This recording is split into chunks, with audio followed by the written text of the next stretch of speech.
দেখুন আপনার বাড়িতেও যদি টাইলস কেমিক্যাল দিয়ে বসছে বা অ্যাডহেসিভ দিয়ে বসছে, তাহলে এই ভিডিওটা কিন্তু একটু সময় নিয়ে দেখে যান।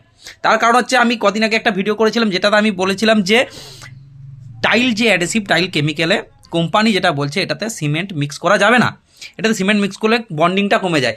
ও বাবা, সে বলা মাত্রই নানা রকম নিচে অনেক এটা সেটা কমেন্ট, ঠিক কেউ ঠিক প্রমাণ করার চেষ্টা করছে, কেউ আমার কাজের এক্সপিরিয়েন্স জানার চেষ্টা করছে। দেখুন আমি কদিন কাজ করেছি না করেছি সেটা আপনার কেমিক্যালে সিমেন্ট মেশানোর সঙ্গে কোনো সং নেই। আমি এখনও বলছি, তখনও বলেছি, আপনি যে কোনো ইঞ্জিনিয়ারকে জিজ্ঞাসা করুন, কোম্পানিকে জিজ্ঞাসা করুন, সিমেন্ট কেমিক্যালের সাথে মিক্স করা যাবে না।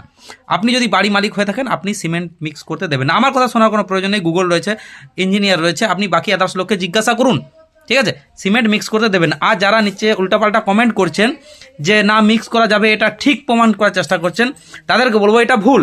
কেউ কেউ মজবুরিতে মেশায়, ঠিক আছে? অনেকে মালিক মেশানো করায় যে কোনো অসুবিধা হবে মেশাও, তারাও মেশাও।